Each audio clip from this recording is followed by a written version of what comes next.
रामकृष्ण हरी. एका नवीन घटनेच्या व्हिडिओमध्ये आपलं स्वागत आहे.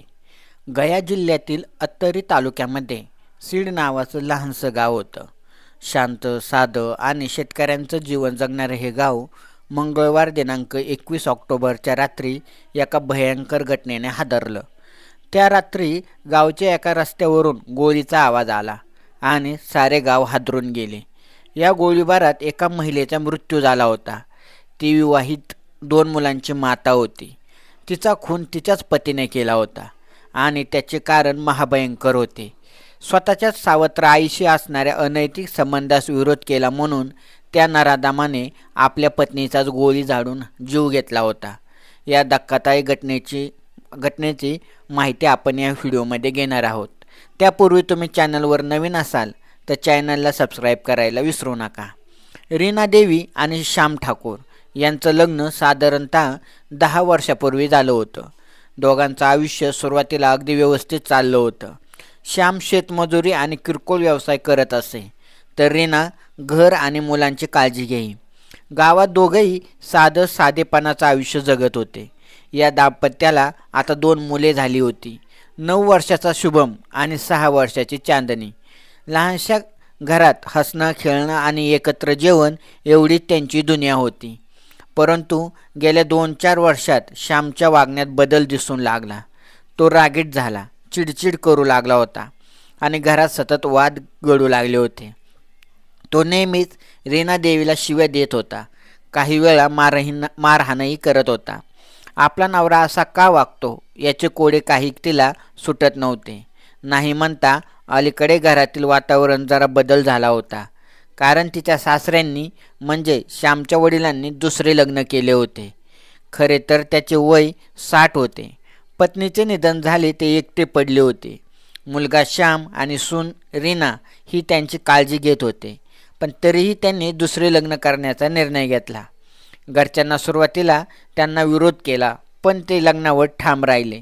त्यांच्यापुढे कोणाचे काही चालले नाही. अखेर त्यांनी विवाह केला आणि घरात एक तरणी टाट 35 वर्षाची बाई आणली.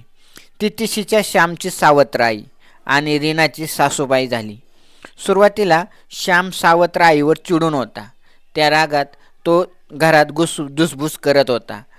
पण हल्ली त्याचे वागणे बदलले होते.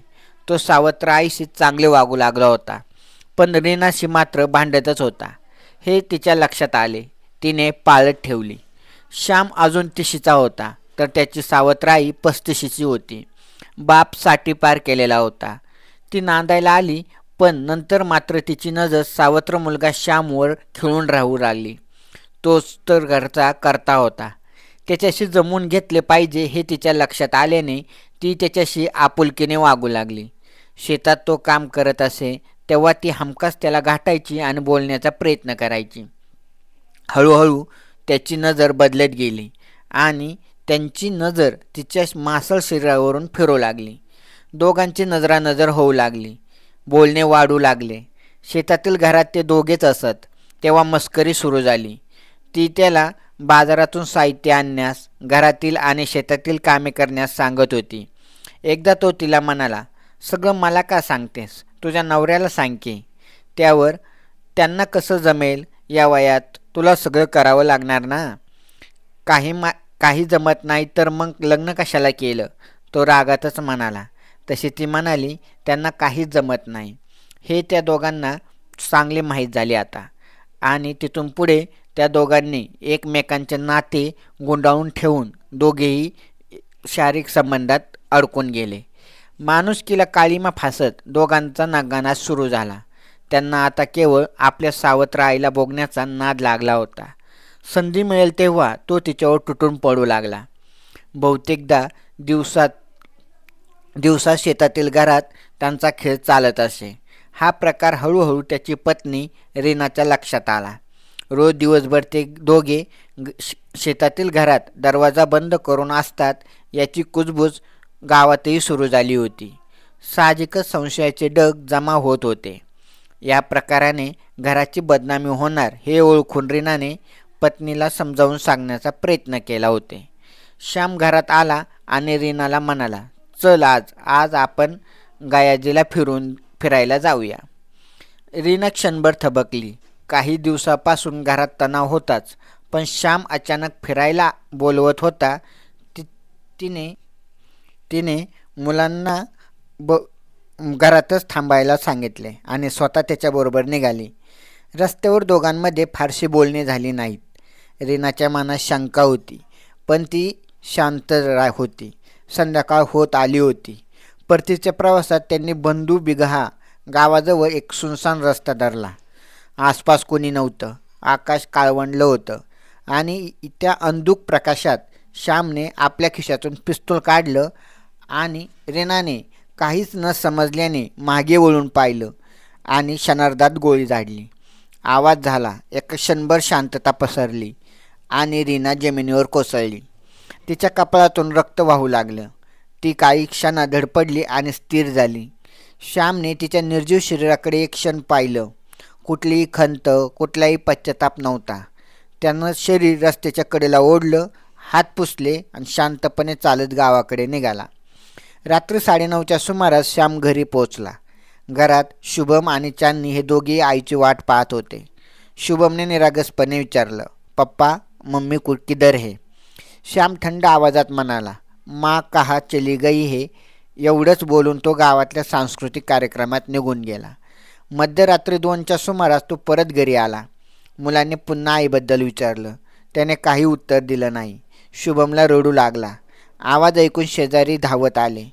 लोक विचारपूस करू लागले. अचानक श्याम उठला. घराचं दार आतून बंद केलं. कपडा तोंडावर बांधला आणि मागच्या भिंतीतून उडी मारून पळून गेला. त्याच्या या वागण्याने सर्वांना संशय आला. काहीतरी भयंकर घडले हे नक्की, पण काय याचं उत्तरही लवकर मिळाले.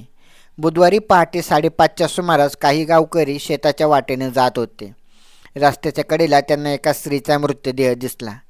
कपडे रक्ताने माखलेले, चेहरा ओळखता न येण्यासारखा.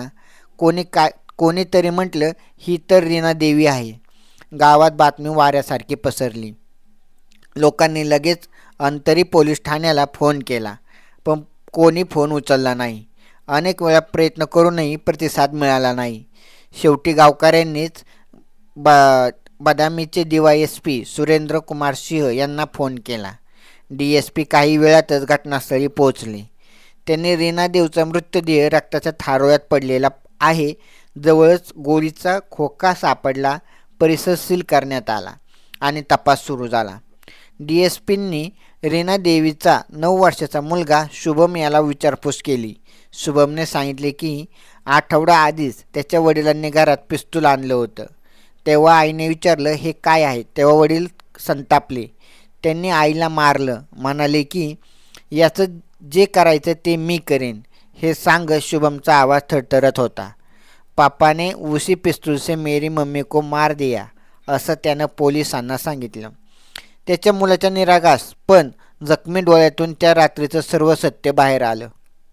तिकडे श्याम ठाकूरने आपली सुटका करण्यासाठी थेट रेल्वे स्टेशन गाठलं आणि त्याने ट्रेन पकडली आणि धनबादकडे रवाना झाला. दरम्यान पोलिसांनी त्याचा मोबाईल नंबर ट्रॅक करायला सुरुवात केली. लोकेशन धनबाद रेल्वे स्टेशन मिळताच रेल्वे पोलीस आणि गया जिल्हा पोलीस संयुक्त छापा टाकला. काही तासांच्या प्रयत्नानंतर श्याम ठाकूरला अटक करण्यात आली. DSP सुरेंद्र कुमार सिंह यांनी दिलेल्या माहितीनुसार आरोपीने पळून जाण्याचा प्रयत्न केला, पण आम्ही त्याला धनबादमध्ये पकडलं. त्याच्यावर खून, बेकायदेशीर शस्त्र बाळगणे आणि महिलांवरील अत्याचार अशा गंभीर कलमाखाली गुन्हा दाखल करण्यात आला. DSPंच्या मते तपासानंतर आरोपपत्र दाखल करून न्यायालयीन प्रक्रिया सुरू केली जाणार आहे. पोलिसांनी घटनास्थळावरून पिस्तूल, गोळीचा खोका आणि काही कपड्यांचे तुकडे जप्त केले आहेत. दरम्यान रीना देवीचे अंत्यसंस्कार तिच्या माहेरच्या मंडळीच्या उपस्थितीत करण्यात आले. 2 लहान मुले आणि तिच्या समोर रडत उभी होती. शुभमच्या ओठावर एकच प्रश्न, आई परत येईल का? या प्रश्नाचं उत्तर कोणाकडेच नव्हतं. तर अशा प्रकारे आपल्या सावत्र आईबरोबर असणाऱ्या अनैतिक संबंधांमध्ये अडसर स्वतःची बायको अडसर ठरते, म्हणून या पुरुषाने स्वतःच्या बायकोला जीव घेतला आणि एका सुखी संसाराचा अंत झाला. तर ह्या अशा प्रकारच्या घटना ऐकण्यासाठी चॅनलला सबस्क्राईब करायला विसरू नका. रामकृष्ण हरी.